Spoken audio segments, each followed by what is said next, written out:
What came as a huge blow for Vijay Mallya and Diageo, might I add, the Karnataka High Court on Friday declared that the USL share sale by UB Holdings to Diageo has been declared null and void by the court. Now, admitting the appeal filed by creditors of UBHL, the court also said that the amount deposited by UBHL will remain with the court till winding up is done. Remember, I think about 5 winding up petitions have been admitted by the Karnataka High Court against UBHL. Joining us for a legal perspective on what this will mean for Diageo is Rajat Sethi, partner at S&R Associates. Rajat, outside of the fact that this is a fairly big victory for unsecured creditors, which has now become the norm over the last couple of years, the material thing in this for most investors is that how will it jeopardize the Diageo deal?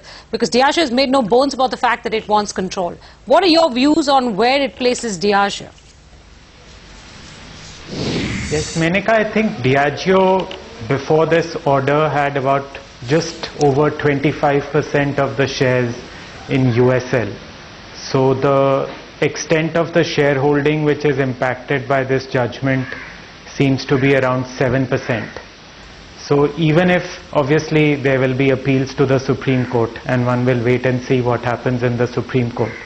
But in terms of the overall impact of the deal, on the deal, there may not be a significant impact given that the definitive agreements based on what was disclosed in the market initially when the deal was announced. There are voting agreements in place which obligate the Indian promoters to vote in accordance with the instructions of Diageo. So even if from 25.02 they've gone down to say 18.02, as far as the Indian promoters are concerned, they are still holding about 11%. And together with that 18, they are still above the 25% level. In addition, there may be other contractual provisions which give them ability to purchase additional shares from the Indian promoters.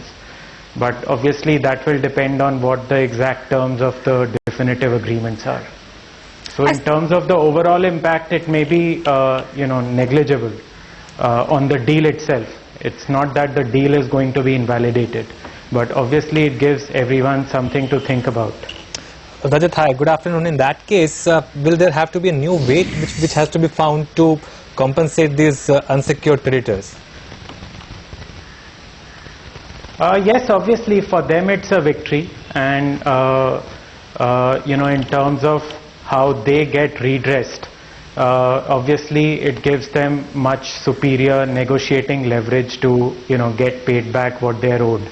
And it would be interesting to have a look at the judgment and see how the court has determined that this constitutes some kind of that full value has not been realized, because the burden of proof would have been on the creditors to show that there is some element of dishonest intent here between the transferor and the transferee.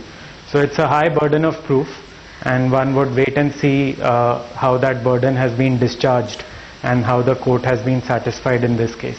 Rajat, would it be fair to say that it's not yet a final victory for these unsecured creditors? It's only an interim victory, because eventually the final victory will depend on how the winding up petitions proceed from here onwards, and whether the court does eventually decide that yes, this company must be wound up and an official liquidator has to be appointed. So unless that happens, this is only an interim victory and only an interim hurdle, therefore, for Diageo in its ability to want to control and own a substantial portion of USL. That's probably correct, but what it does is it brings everyone to the negotiating table to try and work out some kind of a solution as far as the unsecured creditors are concerned. So one would wait and see how the Supreme Court initially reacts, and I'm sure that there would be an appeal against the judgment.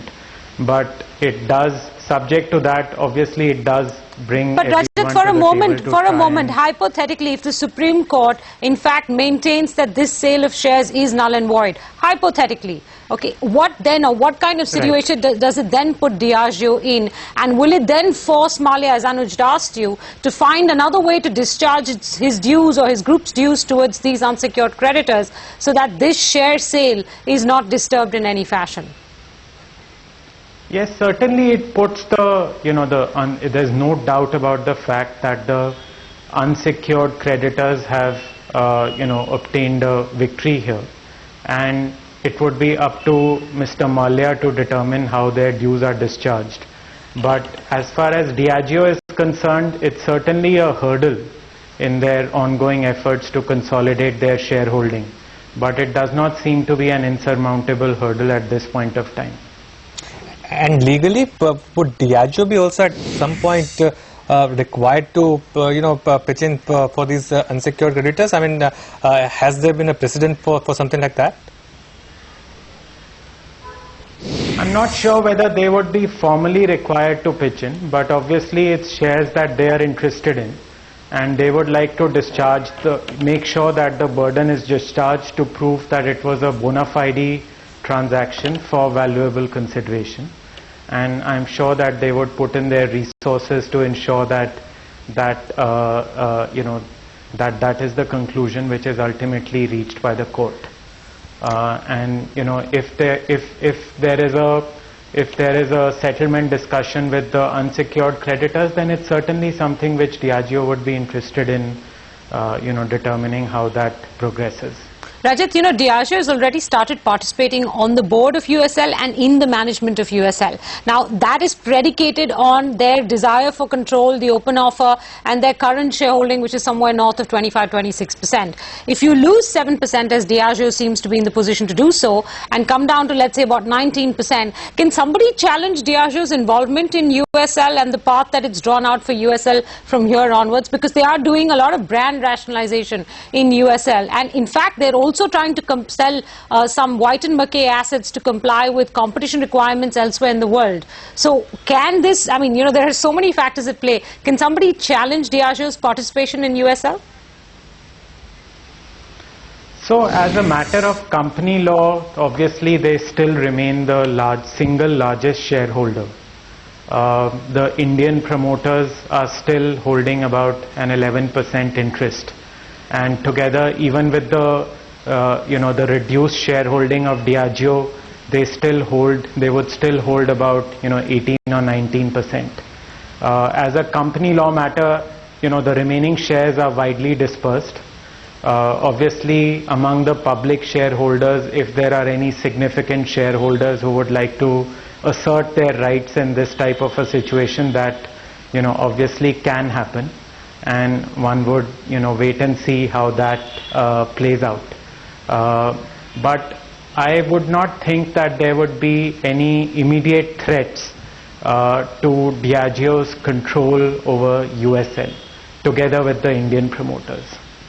All right, Rajat, we'll thank you there. Thank you very much for joining us. I know we're all waiting for that Karnataka High Court order. We'll come back to you when we do get a chance to read those, 150, 180 pages when it's out.